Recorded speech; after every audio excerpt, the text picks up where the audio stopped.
여러분 혹시 목표 9배 효과라고 아시나요? PPT 한번 보시면 목표 9배 효과라는 말이 있습니다. 목표를 달성하기 직전에요, 동기와 노력이 극적으로 증가한다라는 이론이에요. 예를 들어 설명하자면요, 한번 PPT 보시면 스타벅스가 있습니다. 네, 이거 프리퀀시 바꿔더라고요. 그래서 젊은 친구들은 잘 아는데, 네, 이제 뭐냐, 커피를 스타벅스에서 사 먹을 때마다 이렇게 여기 찍을 수 있는 쿠폰 별을 줘요. 별 스티커 같은 거를. 그래서 적립 스탬프를 이제 주는데요. 그림에 보시는 것처럼 저 커피를 다 사서 저걸 다 채운다. 그럼 이제 오른쪽에 있는 저 상품을 그걸 써서 이제 받을 수 있게 해주는 겁니다. 그래서 이제 7월 달까지니까 아직 있으니까 혹시 마음이 있으시고 또 이거를 줄 수가 있습니다. 그래서 스타벅스에서 사셔서 커피 드셨는데 뭐 자녀들한테 주시거나 아니면 뭐 저도 잘 요즘 교회에서 먹다 보니까 안 먹긴 하는데 필요 없으시면 저한테 주시면 되겠어요. 어쨌든 그렇게 해서 뭐 가방도 주기도 하고요. 뭐 저렇게 의자, 뭐 캠핑 의자도 주고 이렇게 타원도 주고 합니다. 그런데 이 별을 한 개 모았을 때는 사람들이 잘 안 먹어요, 커피를. 그런데 이제 이제 예를 들어서 이제 컵장이 한 3개 남았다. 3개만 더 마시면 이제 저거를 상품을 받는 상황이 되면 사람들이 어떻게 할까요? 안 마셔도 되는데 일부러 스타벅스까지 찾아가서 커피를 사서 그 별을 받기 위해서, 스타벅스 그 별 도장을 받기 위해서 한다는 겁니다. 그러니까 99%의 달성이 이뤘을 때 단 1%만 남겼을 때 사람들은 더 투자하고 노력을 한다는 것이 바로 목표 9배 효과라는 것입니다. 도박에서도 보면요, 처음에는 잘 따게 만듭니다. 근데 사람들이 처음만 따면 한 번만 따고 그 다음부터 잃게 되면 안 한단 말이에요. 그러니까 이 도박 시스템이 어떻게 되어 있냐면 계속 따게 만듭니다. 이해가 되시나요? 그래서 보통 사람들이 이 정도 되면 이제 그만해야지 되는 수치까지 그 사람들이 이제 막 그 데이터가 있을 거 아닙니까? 거기까지 따게 한 다음부터 그 다음부터 잃게 만든대요.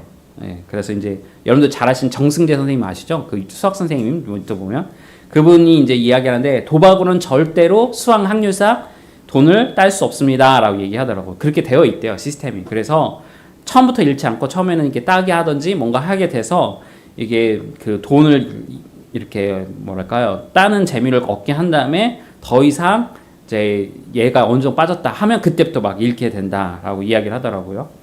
최근에 이제 오징어 게임 이제 최종화가 나오긴 했는데요.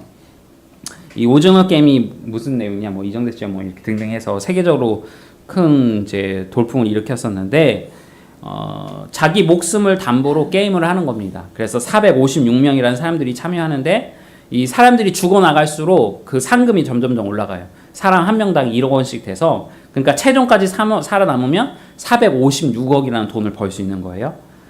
그런데 사람들이요, 자기 앞에서 사람 죽는 것을 보고서 무서워하면서도 그러면 그걸 보고 나서는 게임을 더 이상 안 하고 포기할 텐데, 그렇지 않는다는 거죠. 왜요? 한 판 할 때마다 이 상금이 올라가는 걸 보여줘요. 그러면서 나는 이번에 살았네, 다음에도 살 수 있을 거야, 저 돈이 내 돈이 될 거야 라고 하는 어떤 기대 심리 가운데 점점 확률이 올라가는 것을 보면서 어마어마한 저 돈이 마치 내 돈이 될 것 같은 착각 속에서 한 판만 더, 한 판만 더, 한 판만 더 하면 성공할 수 있을 것이라는 그 욕심으로 인해서 결국 모든 사람이 다 죽게 되는, 그렇게 된다는 것입니다. 오늘은 이처럼 1%에 채워지지 않는 그 이론, 또는 1%를 채우기 위해서 노력하려고 부단히 애를 쓰는 그와 같은 모습들에 대해서 우리가 한번 살펴보려고 해요. 오늘 말씀은 아볼로라는 사람의 등장으로 시작하게 됩니다. 이 사람은 알렉산드리아 태상으로요, 웅변을 무척 잘하는 사람으로 소개됩니다. 그리고 성경에도 능통한 사람으로 일찍 주의 도를 사람들에게 가르쳤다고 성경은 설명하고 있어요. 그런데 이 사람에게 부족한 1%가 있었습니다.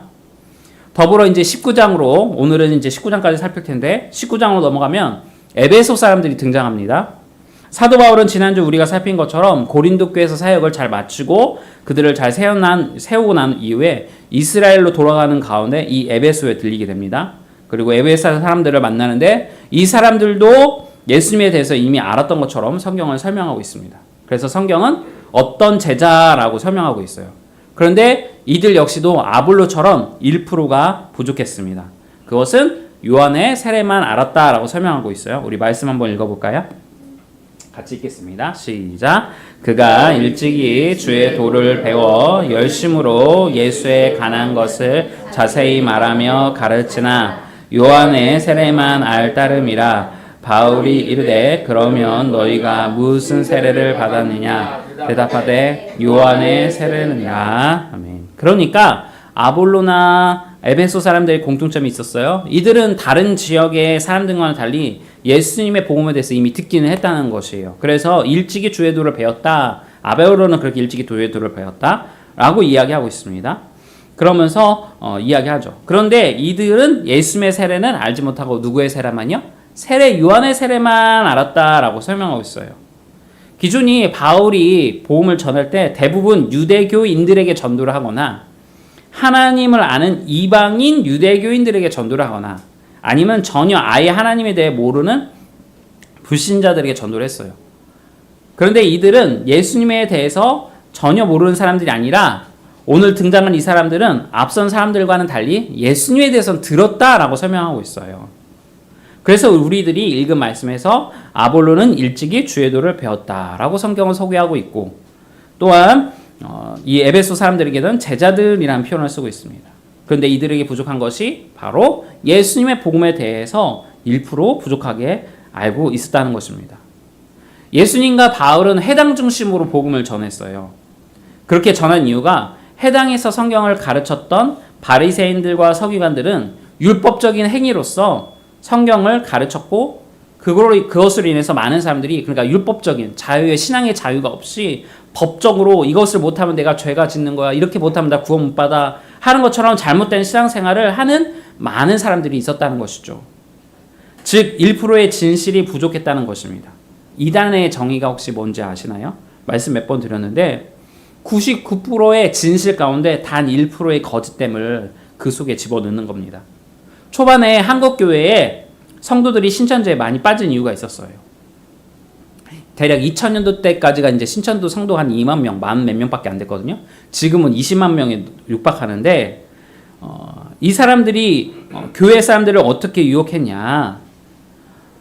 처음에 신천지는 그들은 자신들의 교회로 교회 성도들을 인도하지 않았어요.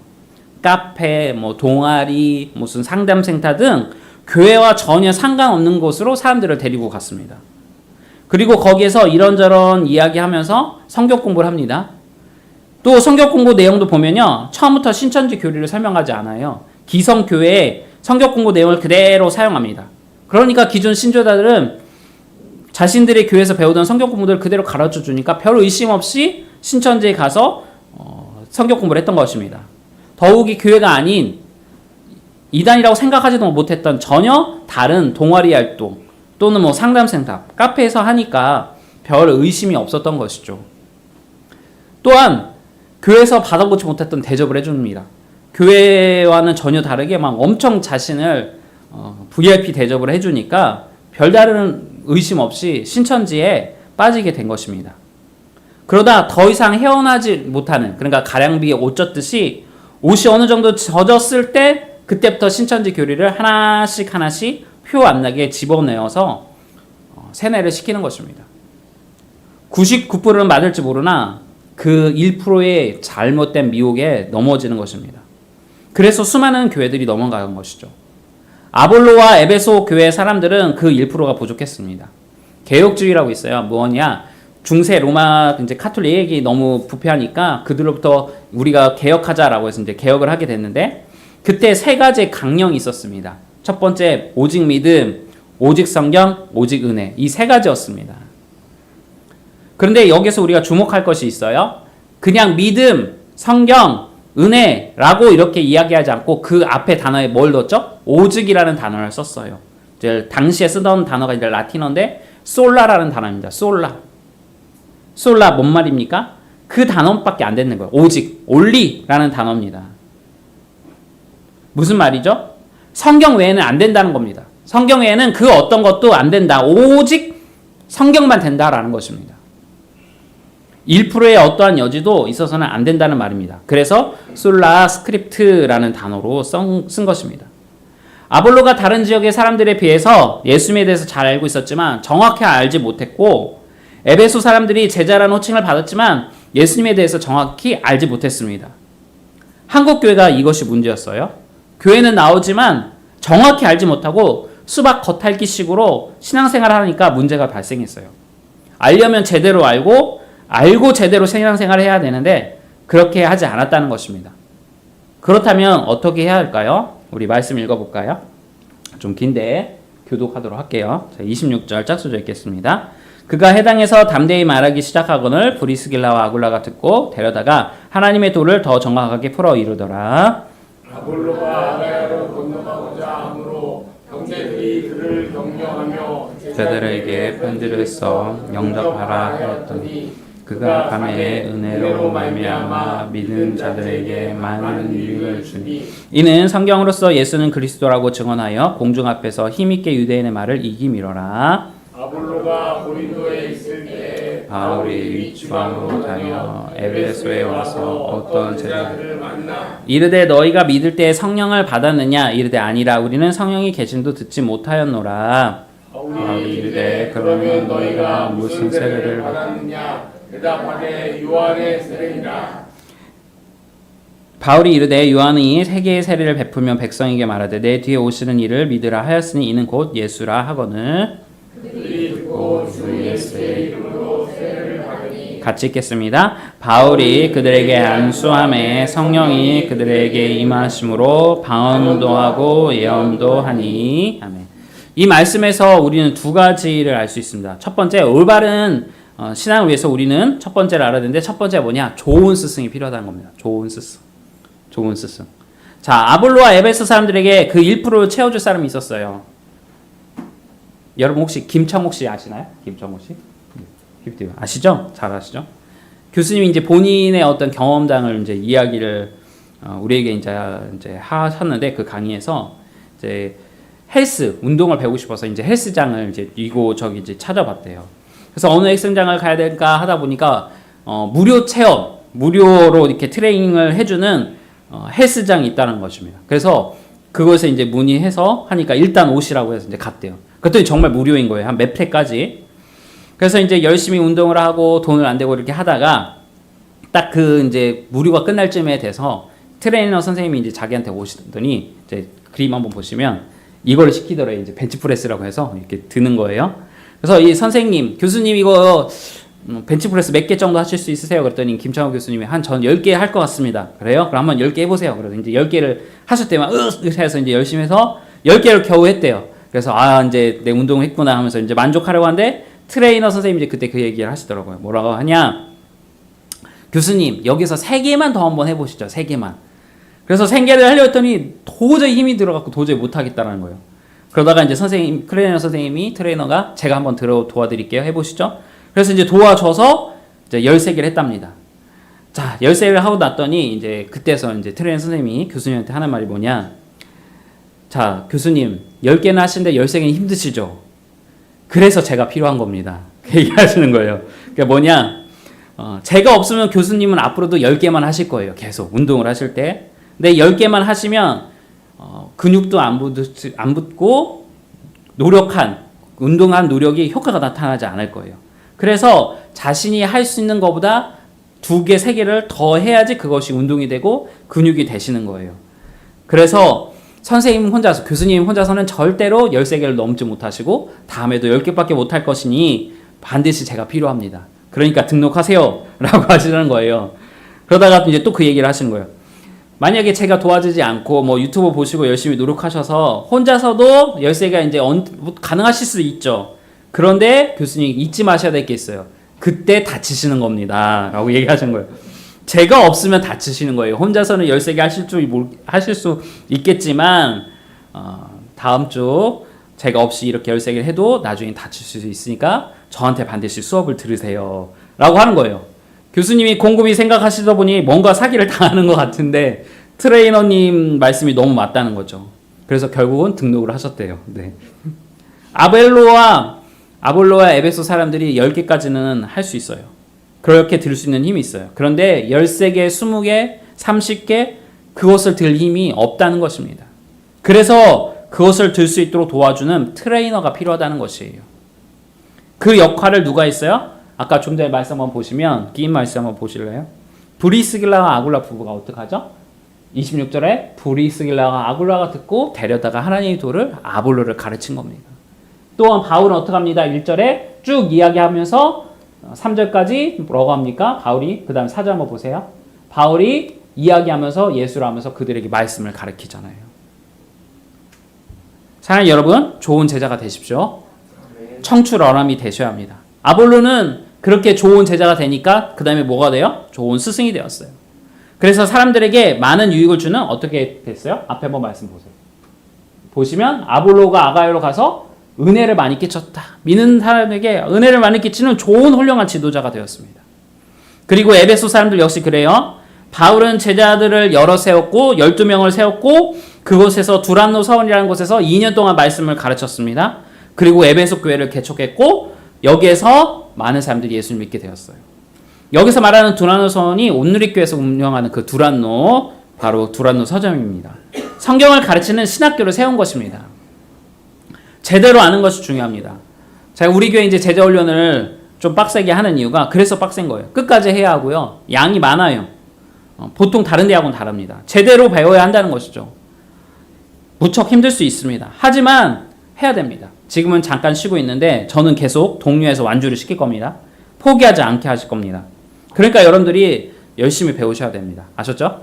포기하지 마세요. 하셨던 분. 네, 하셔야 돼요. 두 번째로 세례 요한의 세례가 아닌 무엇이 필요하냐? 예수의 세례가 필요합니다. 자, 아볼로와 에베소 사람들이 공통점은 세례 요한의 세례만 알고 있었다고 해요. 이게 무슨 말인가? 한번 볼게요. 우리 2절과 7절까지 말씀 볼게요. 같이 읽겠습니다. 2절부터 7절. 쭉 넘어가시면서. 네, 여기. 아까 그 그림이 아벨론. 사진 한번 보시죠.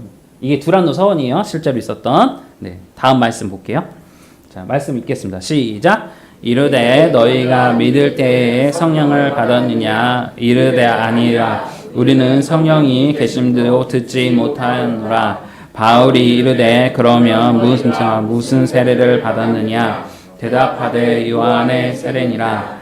바울이 이르되 요한이 세례를 베풀며 백성에게 말하되 내 뒤에 오시는 이를 믿으라 하였으니 이는 곧 예수라 하거늘 그들이 듣고 주 예수의 이름으로 세례를 받으니 바울이 그들에게 안수하매 성령이 임하심으로 방언도 하고 예언도 하니 모두 12사람쯤 되니라. 아멘. 바울은 에베소 사람들에게 성령을 받았냐 물어봅니다. 그러면서 3절에 무슨 세례를 받았냐고 다시 물어봐요. 그래서 그들은 요한의 세례만 안다고 말합니다. 세례 요한이 누구냐? 바로 예수님이 오셨을 때 예수님에게 세례를 베풀고 예수님이 메시아입니다 라고 하면서 백성들에게 소개했던 선지자입니다. 그러니까 예수의 이름으로 받는 세례와 요한의 세례는 다르다는 것이죠. 자, 어떻게 다른지 제가 표로 준비했어요. 자, 이렇게 보시면 요한의 세례는 회개가 간주되어 있어요. 회개. 세례 요한은 세례를 베풀 때 회개하라는 것에 강조점을 갖고 이야기했어야 그러나 예수님의 세례는 무엇이냐? 구원의 세례예요. 구원에 대한 이야기를 강조했어요. 그리고 요한의 세계는 인간의 회개의 의지. 여러분 회개하셔야 한다. 여러분들이 회개 안 하면 안 됩니다 하면서 우리의 의지를 강조했어요. 그러나 예수님은 어떻게 해요? 성령의 도우심을 강구했어요. 우리의 힘으로는 절대 회개가 불가능합니다. 성령 하나님이 도와주셔야 됩니다. 자, 요한의 세례는 죄의 자각, 우리가 내가 죄를 짓고 있구나, 잘못했구나 라는 것에 대한 자각을 강조했어요. 하지만 예수님은 그래, 죄를 자각하지만 뭐가 더 필요하냐? 용서가 더 필요해. 하나님의 궁유하심이 필요해 라고 이야기했고, 그리고 새 생명으로 태어나면 돼 라는 것입니다. 요한의 세례는 구원의 구약의 마지막이에요. 신약 성경에 이어서 처음에 신약 성경이 나오지만 요한의 세례는 구약에 머무르고 있어요. 하지만 예수님의 세례는 다시 여러분들 어떻게 해요? 새로운 삶. 옛 모습이 아니라 새로운 삶에 초점을 맞추고 있다는 거예요. 그리고 요한의 세례는 뭐예요? 메시아가 이미 왔어요. 본인이 세례를 줬음에도 불구하고 메시아를 계속 기다려요. 당신이 메시아 맞아요? 그러니까 본인이 직접 메시아입니다 라고 하면서 예수님에게 세례를 베풀고, 그리고 심지어는 자기의 제자 중에 메시아니까 저분을 따라가 라고 하면서 자신의 제자를 예수님의 제자로 만들기도 했어요. 그럼에도 불구하고 우리를 구원하실 메시아인지에 대한 확신이 없었어요. 세례 요한은 이렇게 부족합니다. 하지만 그리스도의 세례는 예수님과 연합을 통하여 정말 예수님이 우리의 구세주인 것을 믿게 만든다는 것입니다. 죄에서 벗어나게 하고 새 생명을 통해서 죄로부터 자유하게 합니다. 예수님과 남남으로 지내는 것이 아니라 예수님과 동행하는 사람으로서의 그 삶을 살도록 하시는 것이 예수님의 세례인 것입니다. 여러분들이 교회 나오시는 이유가 뭐예요? 뭐 저보러 오신 건 아니잖아요. 네, 저보러 오시는 건 아니잖아요. 여러분들은 교회 오시는 이유가 예수님 때문에 오시는 겁니다. 저에게 관심 가지신 분들 없지만 저보다는 우리 예수님에게 관심을 가지시고 예수님을 알려고 많이 노력하십시오. 아멘. 네, 이제 말씀을 정리해 보도록 할게요. 교회는 다니지만 뜨겁지도 않고 가슴에 뜨겁지도 않고 깨달음이 없이 다닐 수 있습니다. 그래서 우리는 라오디아 교회를 향하신 주님의 말씀에 경청해야 됩니다. 우리 요한계시록 말씀 같이 볼까요? 같이 읽겠습니다. 시작. 라오디아 교회의 상자에게 편지하라. 충성되고 참된 증인이시오 하나님의 창조의 근본이시니가 이르시되 내가 내 행인을 아노니 내가 차지도 아니하고 뜨겁지도 아니하도다. 내가 차든지 뜨겁든지 하기를 원하노라.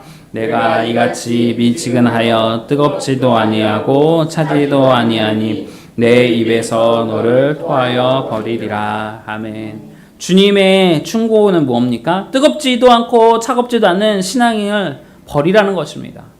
1%의 부족한 신앙입니다. 이왕 예수 믿기로 했다면 말씀을 확실히 아셔야 합니다. 또 이렇게 하면 우리 새가족분들은 이런 생각하시면 안 돼요. 아, 그래요? 그럼 전 포기할 거예요. 저는 그게 못하겠습니다. 힘듭니다. 네, 교회 겨우 주일날 오는 것도 이렇게 힘든데 목사님 뭐 저보고 또 어떻게 뭘 하라는 겁니까? 저는 그렇게 부담되는 거 싫어요. 이렇게 말씀하시면 안 돼요. 아셨죠? 당장 여러분들에게 뭐를 하라는 것이 아닙니다. 그래도 교회 나오시러 하신 거 이왕 칼을 들었으면 뭐요? 무라도 썰어야죠. 무라도. 주일에 이렇게 교회에 오시는데 이 시간 아깝잖아요. 힘들게 오시는데 이왕 믿기로 한 거 예수님에 대해서 제대로 믿어보시란 말입니다. 그것이 어렵지 않습니다. 다른 사람들 다 하는데요. 다. 네, 다 하는데 제가 하자는 대로 그냥 따라오시기만 하면 됩니다. 우리 이제 근무 형제가 최근에 어머니가 아프셔서 어머니 병간호하느라고 이제 주일날 이렇게 예배를 못 오고 계시는데 기도 좀 많이 해주시면 좋겠어요. 근무 형제가 우리 교회가 처음으로 예수님 믿고 신앙생활 교회 처음 오신 거거든요. 초신자다 보니까 교회 나오는 게 초반에 어려웠어요. 그때 이제 우리 허집사님하고 제가 근무 형제 붙들어 주었어요. 그러면서 저희들이 근무 형제한테 말한 것이 조급해하지 마라. 천천히 꾸준히 하면 된다. 당장 매주 예배 못 나오고 또 11주 생활 막 뭔가를 막 하라는 것이 아니라 예수 믿기로 했으니까 확실히 믿되 천천히 조급해하지 말고 꾸준히 포기하지 말고 믿으라고 권면했습니다. 그랬더니 우리 근무 형제 2년 동안 계속 예배 지금까지 잘 나오고 있고 또 이제 비슷한 시기에 우리 경미자매도 이제 같이 왔지만 세례를 같이 못 받았어요. 사실 빠지다 보니까. 그런데 어떻게 해요? 결국 세례 다 받으시고 또 어머니 병관하시라 요 근래 예배 못 나오니까 어떻게 해요? 유튜브로 꼭 예배 꼭 드리세요. 저한테 목사님 예배 유튜브 드리고 있습니다. 온라인으로 헌금 생활 꾸준히 계속 하고 계시고요. 때때로 저에게 연락하셔서 성경 말씀 뭐 어떤 말씀 좋을까요? 좀 권면해 주세요. 이야기하시고 성경 관련된 영상 소개해달라고 부탁하시고 그렇게 한단 말입니다. 사랑하는 여러분, 여러분들이 하루 이탈 신앙생활 하실 거 아니잖아요. 그러니까 그 시간 동안 꾸준히 하나님을 어떻게 해요? 알아가시면 돼요. 요한의 세례에 멈추지 마시고 예수님의 세례에 대해서 또한 성령의 체험을 해보셔야 된다는 것입니다. 정말 성령 하나님이 계시는구나. 나의 놀라운 능력 가운데 하나님께서 역사하시는구나. 불가능한 것들을 하나님께서 이루어가시는구나 라는 것을 경험해 보셔야죠. 그러려고 우리가 예수님 믿는 건데 세례 요한의 신앙에서 멈추지 마시고 예수의 세례를 받은 참된 제자로서의 삶을 사시길 부탁드립니다. 그래서 아볼로처럼 에베소 교회 성도들처럼 하나님께 더 능력 있게 쓰임받는 저 여러분들 되시기를 주님의 이름으로 축복합니다. 우리 같이 찬양하겠습니다.